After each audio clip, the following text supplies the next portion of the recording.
The AI landscape is evolving at breakneck speed, and some smaller companies are starting to make real progress in competing with the big guys. Our next guest is doing just that.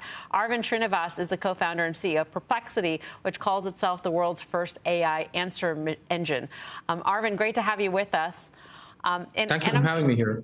I'm curious, what do you make of Microsoft, Google, you name it, the competitors out there? I mean, who do you think is doing well? Who's doing poorly? Because the market is speaking in terms of where they're rewarding companies and where they're taking market cap away. Microsoft is obviously doing tremendously well and trying to get their products out into as many enterprises as possible, trying to create so many different co-pilots for finance, co-pilots for health, and the workspace, co-pilot Office 365. So they're really moving very fast on integration with the enterprise, and definitely one of the fastest and best executing companies out there. The worst, because the market seems to think Apple has no product and Google stinks. I would say that we should wait for Apple until they put out their update on Siri. It seems like it's high time, and they've been releasing a lot of interesting things on machine learning there.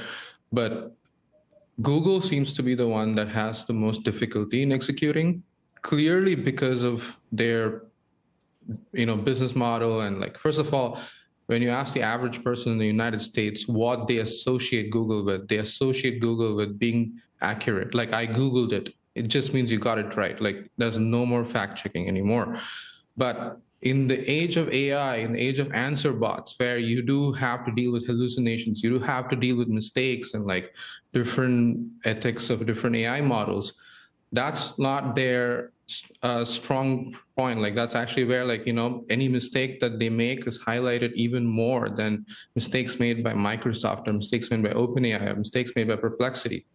Mistakes made by Google are magnified a lot more. So that makes it a lot more difficult for Google to execute well in this generative AI space. Aravind, give us a sense. I've been using your product and I'm very happy with it. A lot of my friends, especially in tech and finance, have been using it and, again, really like it. And we can't remember the last time. It takes us back to Google maybe 20 years ago, where we kind of remember using a brand new product, taking on incumbents. What was the problem that you were trying to solve, differentiated from some of the big incumbents in the space right now? Honestly, when I was trying to hire our first employee, he asked me for health insurance, and I didn't even know what many of the terms like coinsurance or deductibles, any of these things meant. And I immediately go to Google to look for what different insurance providers offer, and all I get is a bunch of ads, because insurance is a big ad word category. But I wanted an answer of what is the best plan I could go for as a startup with very little funding. And so we created this tool that could just directly answer your question and not waste your time through links and spam and ads. And that ended up being a next version of what search could look like what PageRank did to portals like Yahoo, which just sold real estate to advertisers. That's what answer bots are doing to the 10 blue link search engine that is Google, because it's now selling the 10 blue link UI itself as a highest margin internet business model ever created, right? But again, what the users want dictates what users use. And it's no longer this thing where you're wasting time sifting through links, but you can just directly go and ask your question and get an answer, save a lot of time.